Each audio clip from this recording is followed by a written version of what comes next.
Good morning, welcome to big TV. ఈరోజు ముఖ్యమైన వార్తల వెనకాల వాస్తవాలు ఏంటనే చూద్దాం.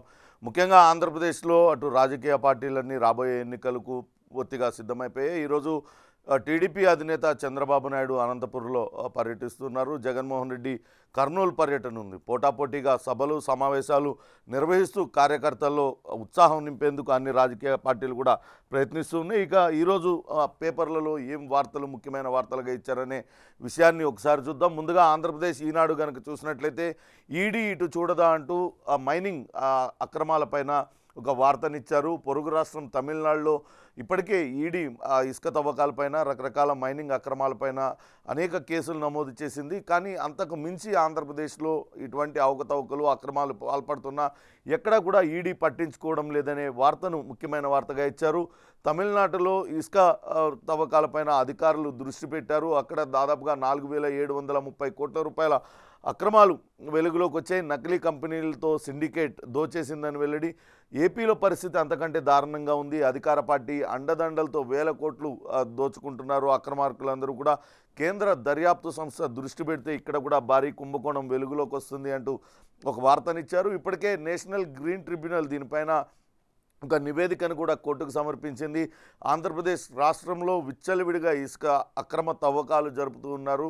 అక్కడ ఎక్స్కవేటర్లతో పెట్టి దోచేస్తూ ఉన్నారు. అయినా కూడా ఎక్కడికక్కడ క్షేత్రస్థాయిలో కలెక్టర్లు ఎవరు కూడా పట్టించుకోవడం లేదు. అక్కడ అక్రమాలు జరుగుతున్నాయంటూ ఆధారాలతో సహా కోర్టుకు నివేదిక ఇచ్చింది. కోర్టులు కూడా దీనిపైన తీవ్రంగా స్పందించిన పరిస్థితి ఉంది. అయితే కేంద్ర దర్యాప్తు సంస్థలు ఎందుకు దర్యాప్తు చేయడం లేదు? తమిళనాడులో ఇప్పటికే ఇసుక అక్రమ తవ్వకాలపైన కేసులు నమోదు చేసిన ఈడీ లాంటి కేంద్ర దర్యాప్తు సంస్థ ఎందుకు ఆంధ్రప్రదేశ్లో అక్రమాలకు పాల్పడుతున్న ఇసుకాసురులపైన కేసులు నమోదు చేయడం లేదంటూ వార్తనిచ్చింది. ఖచ్చితంగా ఇక్కడ కూడా కేసులు నమోదు చేస్తే తమిళనాడు కన్నా పెద్దగా ఇక్కడ అక్రమాలు వెలుగు చూస్తాయి. తమిళనాడులో కేవలం 4,730 కోట్ల రూపాయలే అక్రమాలు వెలుగు చూసాయి ఈడీ దర్యాప్తులో. కానీ ఇక్కడ ఆంధ్రప్రదేశ్లో దానికి రెట్టింపు అక్రమాలు ఇక్కడ జరుగుతున్నాయనే వార్తను ఇచ్చారు. అక్కడ తూర్పుగోదావరి జిల్లాలో ఇసుక ర్యాంపు కోనసీమ జిల్లా రావులపాలెం మండలం గోపాలపురం వద్ద గోదావరిలో జరుగుతున్న ఇసుక తవ్వకాలకు సంబంధించిన ఫోటోను కూడా ముఖ్యమైన వార్తగా వేశారు. మన రాష్ట్రంలో అటు ఎవరెవరు దీనికి బాధ్యులు అనే దానికి సంబంధించి ఒక చిన్న వార్తను కూడా ఇచ్చారు. అక్కడ గనుల శాఖ ప్రత్యేక కార్యదర్శి గోపాలకృష్ణ ద్వివేది, ఆ శాఖ డైరెక్టర్గా ఉన్న వెంకటరెడ్డి వీళ్ళు కీలకంగా ఉన్నారు. ప్రైవేట్ సంస్థలకు కట్టుబెట్టడంలో వాళ్ళదే ముఖ్యమైన రోల్ కాబట్టి వాళ్ళపైన చర్యలు తీసుకోవాలంటూ చెప్పారు. ఏపీలోకి తమిళనాడు సిండికేట్ వచ్చి వెళ్ళింది. వాళ్లకు ఇక్కడ ఉన్న ప్రభుత్వం సహాయ సహకారాలు అందిస్తుంది అంటూ కూడా ఇచ్చారు. అనుమతికి మించి తవ్వకాలు తమిళనాడులో 2022 మే నుంచి 23 సెప్టెంబర్ వరకు ప్రభుత్వం ఇసుక తవ్వకాలు విక్రయాలు జరిపింది. దీన్ని నేరుగా జలవనరుల శాఖ పర్యవేక్షించింది. వివిధ నదుల్లోని పలు రీచ్ల్లో కలిపి మొత్తం 195 హెక్టార్ల ఇసుక తవ్వకాలకు అనుమతిస్తే 197 హెక్టార్లలో ఇసుక తవ్వకాలకు అనుమతిస్తే 987 హెక్టార్లలో ఇసుక తవ్వి అక్రమంగా విక్రయించినట్లుగా ఈడీ నిర్ధారించింది. ఈడీ విచారణ వెలుగు చూసింది. తమిళనాడులోనే ఇంత అక్రమాలకు పాల్పడ్డారు. కానీ ఆంధ్రప్రదేశ్లో ఇంకా ఎక్కువ మొత్తంలో అక్రమాలు జరిగాయనేది ఈ వార్తా సారాంశం. ఇప్పటికే దీనిపైన నేషనల్ గ్రీన్ ట్రిబ్యునల్ కూడా కోర్టులో అనేక ఆధారాలను సమర్పించింది. కలెక్టర్లు ఒక నివేదిక ఇచ్చారు. కలెక్టర్లు ఎక్కడ కూడా అక్రమ తవ్వకాలు జరగడం లేదు, ఇసుక తవ్వకాలు అన్నీ సక్రమంగానే జరుగుతున్నాయంటూ ఇచ్చిన నివేదిక పైన కూడా హైకోర్టు తీవ్ర ఆగ్రహం వ్యక్తం చేసింది. ఖచ్చితంగా ఆంధ్రప్రదేశ్లో అటు ఈడీ దర్యాప్తు జరిగితే మరిన్ని అక్రమాలు వెలుగు చూస్తాయి. ఎన్ని డబ్బులు దోచుకున్నారో అన్నీ కూడా బయటపడతాయంటూ ఈ వార్తనిచ్చారు. మరో ముఖ్యమైన వార్త, ఆంధ్రప్రదేశ్లో ఎటువంటి పత్రం కావాలన్నా కానీ నకిలీలు తయారు చేస్తున్నారు. వైసీపీ నేతలు ఇష్టం వచ్చినట్టుగా నకిలీ సర్టిఫికెట్లు పుట్టిస్తూ ఉన్నారు. ఏ స్థాయి అధికారి సంతకాలైనా ఫోర్జరీ చేస్తున్నారు. రెవెన్యూ రిజిస్ట్రేషన్ శాఖల్లో ఈ జాడ్యం ఎక్కువగా ఉంది. వాళ్ళు ఈ నకిలీ పత్రాలు పెట్టుకొని యథేచ్ఛగా అక్రమాలకు పాల్పడుతున్నారు, భూములు కబ్జాలకు పాల్పడుతున్నారు, భూములు స్వాధీనం చేసేసుకుంటున్నారు. ఇటువంటి నేతలపైన ఇటువంటి అక్రమాలకు పాల్పడుతున్న వాళ్ళపైన చర్యలు తీసుకోవాలంటూ ఒక కథనాన్ని కూడా ఇచ్చింది. ఏ స్థాయి అధికారి సంతకమైనా సరే ఫోర్జరీ చేస్తున్నారు, ఎలా కావాలంటే అలా క్షణాల్లో సర్టిఫికేట్లు పుట్టించేస్తున్నారు. రాష్ట్రంలో అటు వైసీపీ నేతలు వైసీపీ మూకలన్నీ కూడా విజృంభించి ఇటువంటి అక్రమాలకు పాల్పడుతున్నాయి. అచేతనావస్థలో అటు రెవెన్యూ కానీ ఇతర రిజిస్ట్రేషన్ శాఖలు ఉన్నాయి. మన దగ్గర అన్ని ధృవపత్రాలు ఉన్నా క్రయ విక్రయాలు జరపాలంటే జరపలేకపోతున్న పరిస్థితి. ఎందుకంటే వాళ్ళు నకిలీ డాక్యుమెంట్తో వాళ్ళు వచ్చి ఆ స్థలం పైన లేనిపోని లిటిగేషన్ ఒక వివాదాన్ని సృష్టిస్తున్నారు. తద్వారా వాళ్ళు నిజమైన లబ్ధిదారులు నిజమైన యజమానుల నుంచి ఆ భూములు గుంజుకునే ప్రయత్నం చేస్తున్నారు. కాబట్టి వాళ్ళని నిలువరించాలంటూ మరో వార్తను కూడా చేశారు. నిన్న చిత్తూరు జిల్లా ఎమ్మెల్యే ఆరణి శ్రీనివాసులు ప్రస్తుతం వైసీపీ ఎమ్మెల్యే ఆయన నిన్న పవన్ కళ్యాణ్ని కలిశారు. ఇకపై జనసేనతో కలిసి నడవడానికి ఆయన నిర్ణయించుకున్నారు. ఎన్నికల ముందు నిజంగానే వైసీపీకి వరుస షాకులు తగులుతున్నాయి. ఇప్పటికీ ఎంపీలు కావచ్చు, ఎంపీ అభ్యర్థులు, ఎమ్మెల్యేలు అనేక మంది పార్టీలు మారుతున్నారు, పక్క పార్టీల వైపు చూస్తున్నారు. అయినా కానీ జగన్మోహన్ రెడ్డి అటు గెలుపు పైన ధీమా వ్యక్తం చేస్తున్నారు. తాజాగా మరో ఎమ్మెల్యే వైసీపీ నుంచి అటు జనసేనలోకి వెళ్ళారు. ఆయన 2009లో చిత్తూరు ప్రజారాజ్యం అభ్యర్థిగా పోటీ చేసి ఓడిపారు. ఆ తర్వాత ఎన్నికల్లో టీడీపీ నుంచి పోటీ చేసి గెలిచారు. తిరిగి ఆయన పవన్ కళ్యాణ్ గూటికి చేరారనే వార్తనిచ్చారు. ఇక నిన్న యువ ఐపీఎస్ అధికారి 2015 బ్యాచ్ మల్లికా గర్గ్ ఆమెను చిత్తూరు ఎస్పీగా తిరుపతి ఎస్పీగా ఉన్నారు. తిరుపతి 20 రోజుల్లోనే ఆమెను బదిలీ చేయడం ప్రస్తుతం చర్చనీయాంశంగా మారింది. ముక్కుసూటు అధికారిగా మల్లికా గర్గ్కి ఆ పేరున్నది. ఆమె గతంలో వేరే క్యాడర్ ఎస్పీగా వేరే రాష్ట్రానికి క్యాడర్కి సంబంధించిన వ్యక్తి, కానీ ఆంధ్రప్రదేశ్ క్యాడర్గా వచ్చారు. ఆమె సమర్థవంతమైన అధికారిగా ఆమెకు పేరున్నది. ఇటీవలనే ఆమెను తిరుపతి ఎస్పీగా బదిలీ చేశారు.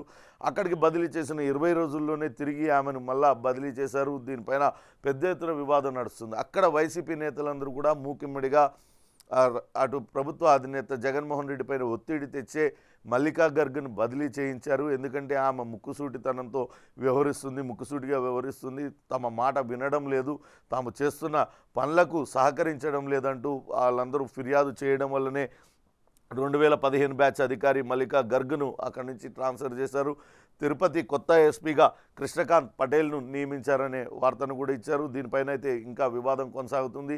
ఎన్నికల ముందు ఆ అధికారులను ఈ రకంగా బదిలీ చేసి తనకు సంబంధించిన వాళ్ళనే కావాలని ఆయా స్థానాల్లో పెడుతున్నారు. తద్వారా రాబోయే ఎన్నికల్లో అటు ప్రతిపక్షాలపైన ఒత్తిడి తీసుకొచ్చి వాళ్ళను భయభ్రాంతులకు గురి చేసి లబ్ధి పొందాలనే కుట్ర చేస్తూ ఉంది రాష్ట్ర ప్రభుత్వం అంటూ టీడీపీ జనసేన నేతలు కూడా ఆరోపిస్తున్నారు. ఇప్పుడు మల్లికా గర్గ్ ఆమె బదిలీ కొంత వివాదాస్పదంగా మారిందనే చెప్పాల్సి ఉంటుంది. ఇక ఆంధ్రజ్యోతి విషయానికి వస్తే జగనా మజాకా అంటూ మరో వార్తనిచ్చారు. అన్రాక్కు అన్స్టాపబుల్ మేలు చేశారు. అటు ప్రభుత్వ ప్రయోజనాలకు పాతరేసి తనకు సంబంధించిన కంపెనీకి అప్పనంగా 479 ఎకరాలను కేటాయించేశారు. 150.23 కోట్ల భూమి కేవలం 13.57 కోట్ల రూపాయలకే ఇచ్చారు. పేరు మార్చుకొని ఆంధ్రప్రదేశ్లోకి వచ్చింది. పైనీర్ అల్యూమినియంగా అటు ఆంధ్రప్రదేశ్లోకి వచ్చింది. రాయితీపై భూమి కోసం దరఖాస్తు చేసుకున్నారు. అటు 93.77 కోట్ల పాత బకాయిలపై వడ్డీ ప్రాసెసింగ్ ఫీజులు కూడా ఆంధ్రప్రదేశ్ రాష్ట్రం ఎత్తేసింది.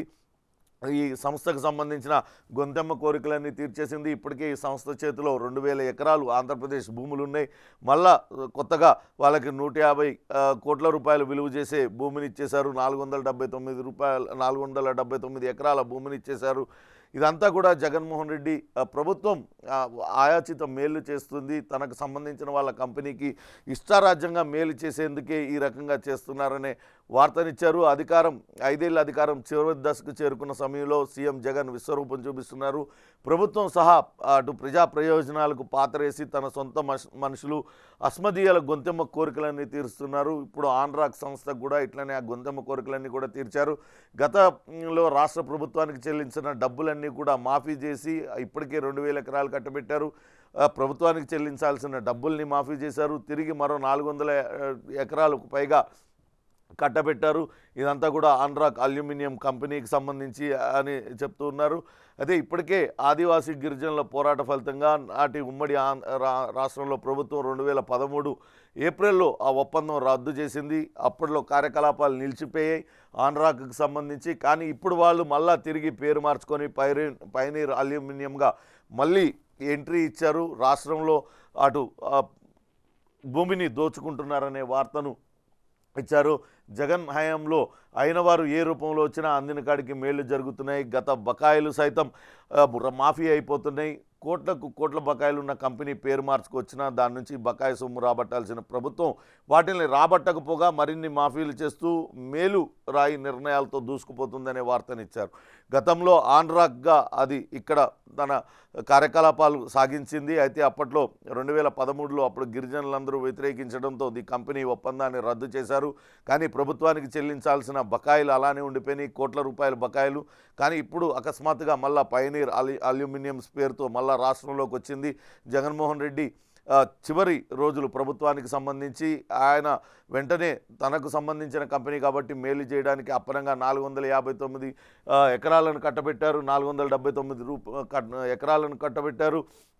93.77 కోట్లు ఆంధ్రాక్ సంస్థ చెల్లించాల్సి ఉంది. కానీ ఆ బకాయిల విషయం ఏం మాట్లాడకుండా వాటిని పూర్తిగా మాఫీ చేసి 150 కోట్ల రూపాయలు విలువ చేసే భూమిని 13.57 కోట్ల రూపాయలకే ఇచ్చారు. ఇదంతా కూడా అధికార దుర్వినియోగానికి పాల్పడి తన వాళ్ళకి మేలు చేసేందుకే ఈ రకంగా జగన్మోహన్ రెడ్డి చేస్తున్నాడనే వార్తనిచ్చారు. మరో ముఖ్యమైన వార్త, నిన్న మొన్నటి వరకు కూడా జగన్మోహన్ రెడ్డి వైసీపీకి ప్రధాన ఎన్నికల వ్యూహకర్తగా ఉన్న ప్రశాంత్ కిషోర్ నిన్న సంచలన వ్యాఖ్య చేశారు. అటు రాబోయే ఎన్నికల్లో జగన్మోహన్ రెడ్డికి భారీ ఓటమి తప్పదు, ఆంధ్రప్రదేశ్లో టీడీపీ గెలుస్తుంది అంటూ ఆయన సంచలన వ్యాఖ్యలు చేశారు. ఎందుకంటే జగన్మోహన్ రెడ్డి తాడేపల్లి ప్యాలెస్లో కూర్చొని డబ్బులు పంచుతూ పోతే ఎవరు కూడా గెలవరు, ప్రజాక్షేత్రంలో తిరగాలి అంటూ ఆయన చేసిన వ్యాఖ్యలు కొంత ఇప్పుడు కలకలం రేపుతున్నాయి. యువత ముఖ్యంగా ఉద్యోగవంతులు ఉద్యోగాలు కోరుకుంటారు, ఇతరత్ర ప్రయోజనాలు కాదు. ఉచితాలపైనే జగన్ పూర్తిగా ఆధారపడ్డారు. దీనివల్ల ఆయన గడ్డు పరిస్థితులు ఎదుర్కోబోతున్నారు. మామూలు ఓటమి కాదు, భారీ పరాజయం తప్పదు అంటూ ప్రశాంత్ కిషోర్ ఎన్నికల వ్యూహకర్త వ్యాఖ్యానించారు. దానికి సంబంధించి ఇప్పుడు ఆంధ్రప్రదేశ్ రాజకీయాలను కొంతవరకు ఇది ప్రభావితం చేసే అంశంగానే ఉంటుంది.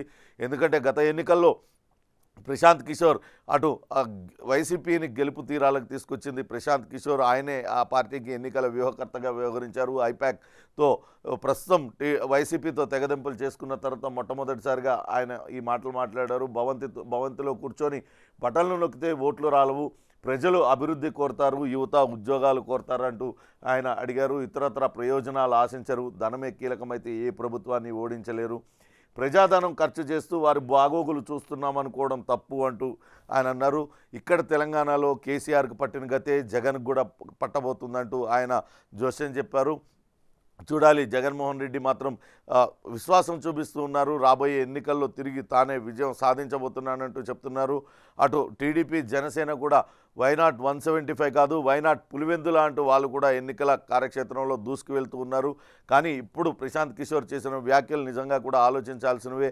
ప్రజలందరూ కూడా అభివృద్ధి కోరుకుంటారు, కానీ అక్కడ ఆంధ్రప్రదేశ్లో అభివృద్ధి జరగలేదంటూ అన్ని పార్టీలు అన్ని ప్రజా సంఘాలు కూడా మొత్తుకుంటూ ఉన్నాయి. వాస్తవానికి రోడ్ల పరిస్థితి కావచ్చు, ఇతరత్ర మౌలిక వసతుల కల్పనలో ఆంధ్రప్రదేశ్ ప్రభుత్వం పూర్తిగా వైఫల్యం చెల్లింది. స్వయంగా జగన్మోహన్ రెడ్డి చెల్లెలు షర్మిల కూడా ఇదే వ్యాఖ్యానాలు చేశారు. రాజశేఖర్ రెడ్డి 90% అభివృద్ధి చేశారు, మిగతా 10% అన్న జగన్మోహన్ రెడ్డి అభివృద్ధి చేయలేకపోయాడు. అభివృద్ధి అనేది ఆంధ్రప్రదేశ్లో ఎక్కడా కూడా కనపడడం లేదంటూ ఆమె కూడా సంచలన వ్యాఖ్యలు చేశారు. ప్రజలు ఎవరైనా సరే, ఏ ప్రభుత్వం ఏర్పడినా సరే అభివృద్ధి కోరుకుంటారు. అట్లనే యువత లేకుంటే నిరుద్యోగులందరూ కూడా తమకు ఉద్యోగాలు కావాలని కోరుకుంటారు. కానీ నెలకి ప్రభుత్వం వేసే అభివృద్ధి పథకాలు వాళ్ళు ఎవరు కూడా ఆశించరు. ఉద్యోగాలు కనుక వచ్చినట్లయితే వాళ్ళ కాళ్ళ మీద వాళ్ళు నిలబడతారు, తద్వారా కుటుంబాన్ని నిలబెట్టుకోగలుగుతారు. కానీ ఇటువంటి ప్రయోజనాలు ఇవ్వడం వల్ల వాళ్ళు ఏ రకంగా వాళ్ళ భవిష్యత్తు ఉంటుంది. ఇట్లా ప్రజాధనాన్ని ఖర్చు చేస్తూ తామేదో ప్రజల బాగోగులు చూసుకుంటున్నామని చెప్పడం ఏమాత్రం సరికాదంటూ ప్రశాంత్ కిషోర్ వ్యాఖ్యానించారు. కొంత రాజకీయ వర్గాల్లో ఏదైతే చర్చ అయితే కొనసాగుతుంది. చూడాలి, ప్రశాంత్ కిషోర్ చెప్పినట్లుగా ప్రజలు ఈసారి టీడీపీ జనసేన కూటమికి ఓటేస్తారా, లేకుంటే బటన్ నొక్కుతున్న ముఖ్యమంత్రికే మళ్ళా ప్రజలందరూ కూడా బటన్ నొక్కుతారా అనేది కూడా మనం వేచి చూడాలి. ఇక మరో ముఖ్యమైన వార్త, ఆంధ్రజ్యోతి గత కొంతకాలంగా అధికార పార్టీ ఎమ్మెల్యేలకు సంబంధించి అక్రమాలపైన వరుస కథనాలను రాస్తుంది. దానికి సంబంధించిన కథనం ఏది, అది ఉమ్మడి కడప జిల్లాలో ఒకప్పుడు బాంబుల గడ్డగా ఉండే నియోజకవర్గం, ఆ నియోజకవర్గానికి చెందిన ఎమ్మెల్యే ఆయన ఇప్పుడు వైసీపీ అధికారంలోకి వచ్చిన తర్వాత గతంలో బాంబుల గడ్డ అని ఉండేది, దాన్ని సమూలంగా ఆ పేరుని మార్చేశారు. అంతవరకు సంతోషం. కాకపోతే కలెక్షన్ల గడ్డగా మార్చేశారంటూ రాశారు. ఏ పని కావాలన్నా కానీ ఆయన కోట్లు కుమ్మరించాల్సిందే, ప్రతి పనికి డబ్బులు వసూలు చేస్తున్నారు. నియోజకవర్గంలో ఆయన ఎమ్మెల్యే ఆయన అనుచరులు ఏ వాళ్ళని అడ్డుకున్నా, వాళ్ళ అక్రమాలపైన ఎవరైనా ఫిర్యాదు చేసిన హత్యలకు పాల్పడుతున్నారు. ఎమ్మెల్యే వర్గీయుల ఇసుక అక్రమ తవ్వకాలను ఆపినందుకు టీడీపీ నేతలపైన కేసులు పెట్టారు. దోపిడీ ధీరా అంటూ ఒక వార్తనిచ్చారు. చిల్లర నుంచి కోట్ల వరకు వసూలు చేస్తున్నారు. ఖజానాల మడుగులో జమ్మలమడుగులో ఎమ్మెల్యే కలెక్షన్ల దందా. జమ్మలమడుగు నియోజకవర్గం గురించే ఈ వార్త. జమ్మలమడుగు నియోజకవర్గ ఎమ్మెల్యే, వైసీపీ అధికార పార్టీ ఎమ్మెల్యే, ఆయన అటు నియోజకవర్గంలో ఐరన్ ఓర్, ఇసుకరాయి, నాపరాయి ఒకటేంటి ఉన్న న్యాచురల్ రిసోర్సెస్ అన్నింటినీ కూడా చెరపట్టేశారు. అక్కడ మైనింగ్ చేస్తున్న వాళ్ళని బెదిరించి అన్నీ కూడా ఆయనే డబ్బులు వసూలు చేస్తున్నాడనే వార్తను ముఖ్యమైన వార్తగా ఇచ్చారు. ఇక నిన్న ఆంధ్రప్రదేశ్లో ఒక సంఘటన జరిగింది. నిజంగా కూడా మనందరం కూడా సిగ్గుపడాల్సిన ఘటన. అన్నమయ్య జిల్లా మదనపల్లిలో ఈ ఘోరమైన ఈ ఘటన జరిగింది. ఈ ఫోటోలో చూస్తున్నాం, ఒక వ్యక్తి ఒక వృద్ధురాల్ని కాలుతో తన్నుతూ ఉన్నాడు. ఆ తన్నే దున్నపోతే ఎవరో కాదు, స్వయంగా ఆమె కన్న కొడుకు. ఆస్తి కోసం కన్న తల్లిని తండ్రిని ఇష్టం వచ్చినట్లుగా ఆమెను కొడుతూ ఉన్నాడు కాలుతో. ఆ శ్రీనివాసులు రెడ్డి అంట వెధవ పేరు. కొట్టొద్దు అని ఆమె వేడుకుంటున్నా కానీ జుట్టు పట్టి కొట్టి కింద పడేసి చెప్పలేని విధంగా ఆమెను చిత్రహింసలకు గురి చేశారు. తల్లి తండ్రి ఇద్దరు తీవ్రంగా గాయపడ్డారు. స్థానికులందరూ కూడా వచ్చి అడ్డుకొని వాళ్ళిద్దరిని ఆసుపత్రికి తరలించారు. వాడిపైన కేసు నమోదు చేశారు. 3 నెలలుగా మమ్మల్ని కొడుతున్నాడు, మమ్మల్ని చూడండి అంటూ వాళ్ళు పోలీసులకు ఫిర్యాదు చేసినా పట్టించుకోలేదు. కానీ ఇప్పుడు ఆ ఉన్మాదుడు ఎలా తల్లిదండ్రుల మీద దాడి చేస్తున్నాడో ఆ వీడియో నిన్న బయటకు వచ్చింది, వైరల్గా మారింది. ప్రతి ఒక్కళ్ళు కూడా ఆ వీడియోని చూసి చెలించిపోతూ ఉన్నారు. నిజంగానే ఇటువంటి సమాజంలో మనం బతుకుతున్నామా? ఇటువంటి మృగాల మధ్య మనం బతుకుతున్నామా? మనల్ని కని పెంచి పోషించిన తల్లిదండ్రుల్ని చివరి రోజుల్లో ఈ రకమైన ట్రీట్మెంట్ ఏ తల్లిదండ్రులకైనా అసలు ఉంటుందా? ఎవరైనా ఈ రకంగా ఇంత దౌర్జన్యానికి, ఇంత దుర్మార్గానికి పాల్పడతారా అంటూ పెద్ద ఎత్తున విమర్శలు వస్తున్నాయి. వెంటనే పోలీసులు ఈ దరిద్రుడిపైన చర్యలు తీసుకోవాలి, అతన్ని అరెస్ట్ చేయాలంటూ కూడా కోరుతున్నారు. ప్రస్తుతం గాయపడ్డ వృద్ధులు ఇద్దరు కూడా కొడుకు చేతిలో గాయపడ్డ వాళ్ళిద్దరూ కూడా ప్రస్తుతం ఆసుపత్రిలో చికిత్స పొందుతూ కోలుకుంటున్నారు. ఖచ్చితంగా ఇటువంటి ఘటనలు సమాజం గట్టిగా ఖండించాలి. మన చుట్టూ ఇటువంటి జరిగితే వెంటనే నిలువరించే ప్రయత్నం చేయాలి. కానీ నిన్న అంతసేపు మదనపల్లిలో ఆ కొడుకు వాళ్ళపైన దాడికి పాల్పడుతున్న ఎవరు కూడా చాపలేదు. చాలాసేపటి తర్వాత అక్కడ కొద్దిమంది స్థానికులు వచ్చి అక్కడి నుంచి ఆ శ్రీనివాసులు రెడ్డిని బలవంతంగా లాక్కెళ్ళిన పరిస్థితి అయితే ఉంది. చూడాలి పోలీసులు ఏ రకమైన చర్యలు తీసుకుంటారో. ఇంకా మరో ముఖ్యమైన వార్త, నిన్న విశాఖపట్నంలో ఒక పోస్టల్ ఉద్యోగి ఇంట్లో దొంగతనం జరిగింది. ఆ దొంగతనం చేసింది ఎవరు అంటూ పోలీసులు విచారణ ప్రారంభించారు. సినీ నటి 2 సినిమాల్లో ఆమె నటించారు, సౌమ్య శెట్టి.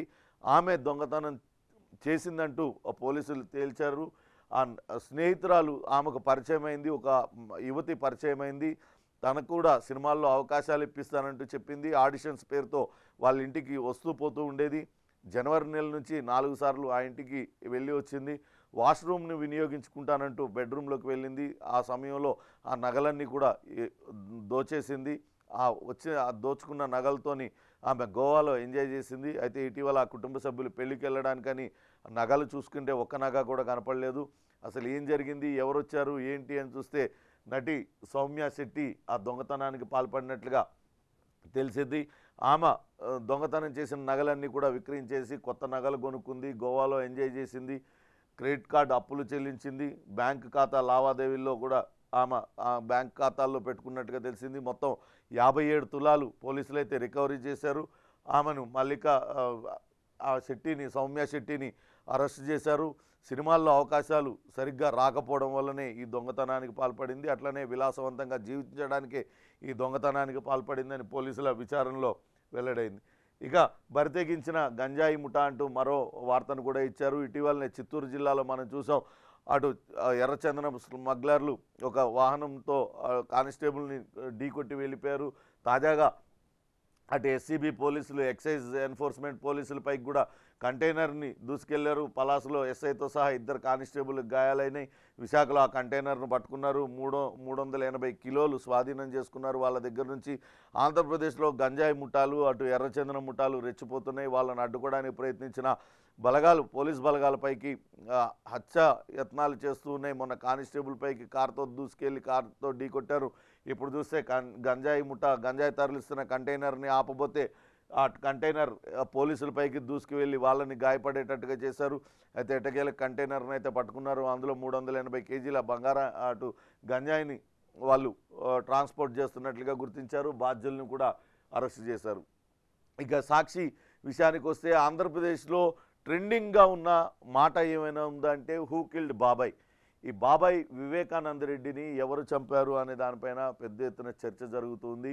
అటు రాజకీయ పార్టీలకు, అధికార పార్టీకి వ్యతిరేకంగా ఉన్న ప్రతిపక్ష పార్టీలన్నిటికీ కూడా ఇదే ప్రధాన అస్త్రంగా మారింది. ఇటీవలనే ఆ వివేకానంద రెడ్డి కుమార్తె సునీతారెడ్డి ఢిల్లీ కాన్స్టిట్యూషనల్ క్లబ్లో మీడియా సమావేశం నిర్వహించి కూడా నేరుగా జగన్మోహన్ రెడ్డిపైనే విమర్శలు చేశారు. జగన్మోహన్ రెడ్డిపైనే పలు రకాల అనుమానాలు వ్యక్తం చేశారు. నువ్వు ఇలానే పట్టుబడితే ఏమవుతుంది, ఇప్పటికే 11 కేసులు ఉన్నాయి, నీ నాన్న హత్య కేసు 12వ హత్య కేసు అవుతుందంటూ చాలా ఈజీగా జగన్మోహన్ రెడ్డి చెప్పారనే వ్యాఖ్యలు కూడా ఆమె చేసింది. కానీ సాక్షి పత్రికగా చూసినట్లయితే ఎవరు చంపారు అనే దానిపైన ఒక వార్తనిచ్చారు. ఆస్తుల కోసం సునీత, అధికారం కోసం చంద్రబాబు, వైఎస్ వివేకానందను చంపింది ఎవరు అనేది వార్తను ఇచ్చారు. దీనిలో మరో ముఖ్యమైన విషయం, అటు వివేక రెండో వివాహ విషయంలో కుటుంబంలో గొడవలు జరుగుతున్నాయి. అందుకే ఆయనను సునీత, ఆమె భర్త కలిసి హత్య చేశారనే అర్థం వచ్చేలా ఇచ్చారు. రెండో భార్య షమీంను బెదిరించిన సునీత భర్త, ఆమె బావ శివప్రకాష్ రెడ్డి బెదిరించారు. సునీత భర్త నర్రెడ్డి రాజశేఖర్ రెడ్డి, శివప్రకాష్ రెడ్డి బెదిరించారు. తండ్రి వీలునామా రాస్తానని చెప్పడంతో అడ్డు తొలగించుకునేందుకు కుట్ర పన్నారు. వివేక మరణించాక ఆయన ఆస్తులన్నీ సునీతకు బదలాయింపు. ఈ పరిణామాల క్రమం చూస్తే సూత్రధారులు ఎవరో ఇట్లే తెలిసే ఛాన్స్. నాడు అధికారంలో ఉండి దర్యాప్తును నీరుగార్చిన చంద్రబాబు ఆ 6 వారాలు సాక్ష్యాధారాలు లేకుండా చేయడమే ఆయన పని. తన భర్త, బావమరిదిని బయటపడేయడానికి సునీత ప్రయత్నిస్తుంది. రాజకీయ ప్రత్యర్థులను ఇరికించాలనేది చంద్రబాబు పన్నాగం. అందుకే ఆ ఇద్దరు కలిశారు. నాటి నుంచి మరింత లోతులకు టీడీపీ సహా బాబు అనుకూల శక్తులంతా సునీత వెనకే. ఇప్పుడు టీడీపీ తరపున పోటీ చేయాల్సి రావచ్చనేది సునీత ఉద్దేశం. అందుకే ముసుగు తీసేసి ఎల్లో ముఠా అందరికీ ధన్యవాదాలు, సూత్రధారులు, పాత్రధారులు ముసుగులు తొలగించే కథనం అంటూ ఒక వార్తను సాక్షి పత్రిక ప్రచురించింది. వాస్తవానికి అటు షమీం, వివేకానంద రెండో భార్య షమీం ఇప్పటికే సిబిఐ అధికారులు ఆమె స్టేట్మెంట్ కూడా రికార్డ్ చేశారు. అందులో కొన్ని విషయాలను ఆమె వెల్లడించింది. తనను వివేకానంద రెడ్డితో కలవకుండా చేసేందుకు ప్రయత్నించారు, తనను అడ్డుకునే ప్రయత్నం చేశారు. తాను కలవడానికి వెళ్ళినప్పుడు తనను నర్రెడ్డి రాజశేఖర్ రెడ్డి, సునీత వీళ్ళందరూ కూడా భయభ్రాంతులకు గురి చేశారు. ఫోన్లో సునీత తిట్టింది, ఇవన్నీ కూడా ఆమె స్టేట్మెంట్లో ఇచ్చింది. ఇప్పుడు అటు రకరకాల అనుమానాలన్నీ కూడా వ్యక్తమవుతున్నాయి. అసలు మొదటగా గుండెపోటు అని చెప్పింది ఎవరు, ఆయన ఒంటిపైన ఉన్న గాయాల సంగతి దాయడానికి ఎందుకు ప్రయత్నించారు, లోపల రక్తం మరకలన్నీ కడిగింది ఎవరు, అంత తెల్లవారుజామునే ఆ హత్య జరిగిన ప్రదేశం దగ్గరికి వచ్చింది ఎవరు, ఇవన్నీ కూడా అనుమానాలుగానే ఉండిపోయినాయి. సిబిఐ దర్యాప్తు కొనసాగుతుంది. కానీ సాక్షి పత్రిక మాత్రం ఇదంతా కూడా కేవలం వివేకానంద రెడ్డి కుటుంబంలో జరుగుతున్న కలహాల వల్లనే వివేకానంద రెడ్డిని హత్య చేశారు. కేవలం సునీత భర్త, ఆమె బావమరిది, లేకుంటే ఆ సునీత భర్తకు సంబంధించిన వాళ్ళ అన్న, వీళ్ళందరినీ కాపాడడం కోసమే ఇప్పుడు సునీత ముసుగు తీసేసి చంద్రబాబు నాయుడుతో చేతులు కలిపింది. వివేక హత్య జరిగినప్పుడు చంద్రబాబు నాయుడే అధికారంలోకి ఉన్నాడు, కానీ సాక్ష్యాలను తారుమారు చేస్తాడనే వార్తను సాక్షి పత్రిక ముఖ్యమైన వార్తగా ఇచ్చింది. ఇక దిశ పత్రిక కనుక మనం చూసినట్లయితే టీడీపీదే ఫైనల్ అంటూ ఇచ్చింది.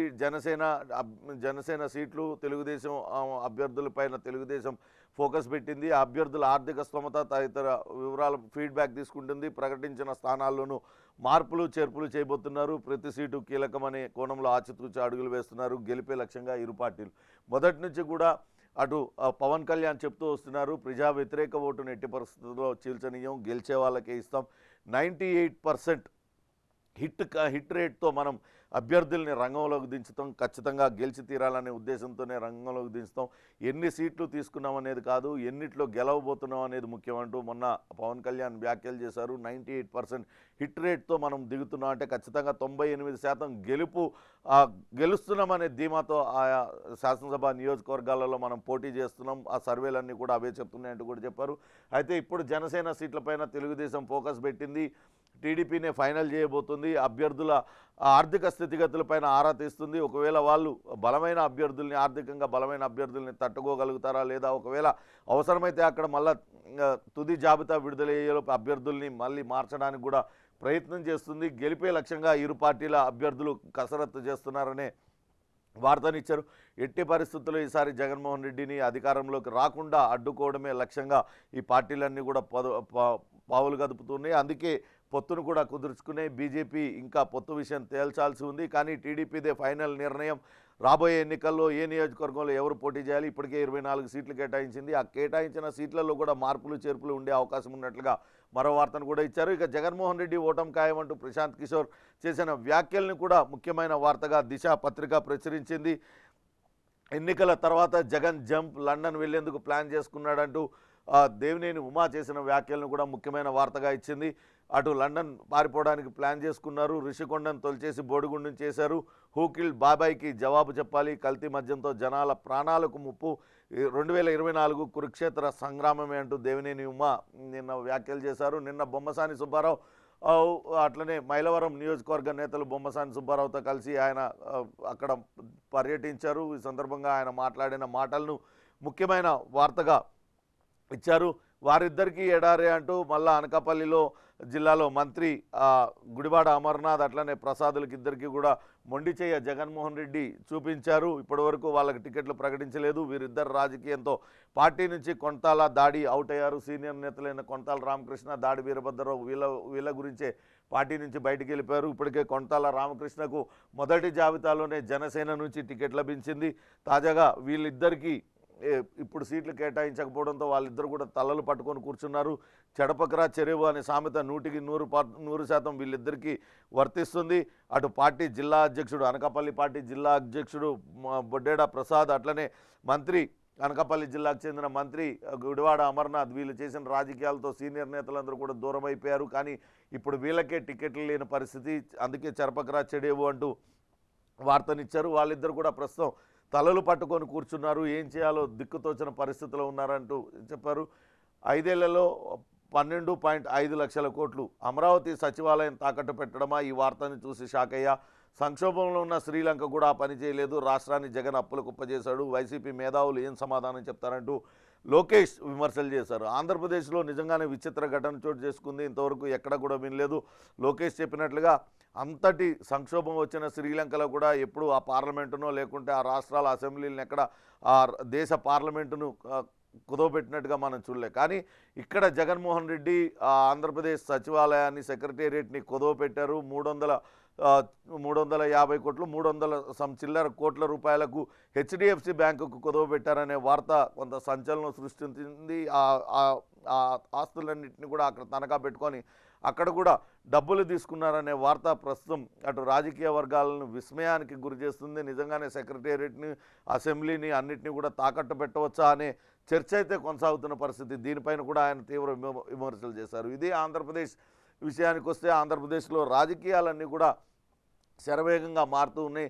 అటు అన్ని పార్టీల నుంచి జంపింగ్ జపాంగులు ఎక్కువైపోయారు. అటు టీడీపీ నుంచి వైసీపీ వైపు చూస్తున్న వాళ్ళు కొందరు, అట్లనే వైసీపీ నుంచి చాలామంది ఎమ్మెల్యేలు ఇతర పార్టీల వైపు చూస్తున్నారు. నిన్ను చూస్తే మైలవరం సిట్టింగ్ శాసనసభ్యుడు వసంత కృష్ణప్రసాద్ తీవ్ర వ్యాఖ్యలు చేశారు. చంద్రబాబు నాయుడు లోకేష్ను తిట్టనందుకే తనను దగ్గరవాడిగా చూడలేదు, తనను భౌతికంగా మానసికంగా 1.5 సంవత్సరం నుంచే పార్టీకి దూరమయ్యా, ఇప్పుడు అటు టీడీపీలో చేరానంటూ ఆయన చెప్పారు. మరో చిత్తూరు జిల్లా ఎమ్మెల్యే కూడా నిన్న ఆర్ఎన్ శ్రీనివాస్ ఆయన కూడా అటు జనసేనలో ఆయన కూడా చేరారు. చూడాలి రాబోయే ఎన్నికలైతే అటు అన్ని పార్టీలు ప్రతిష్టాత్మకంగా తీసుకున్నాయి. ఎవరు గెలుస్తారు, ఎవరు తిరిగి అధికారంలోకి వస్తారు అనేది మాత్రం అంతా కూడా సస్పెన్స్గా ఉత్కంఠ కలిగిస్తుందనే చెప్పాలి.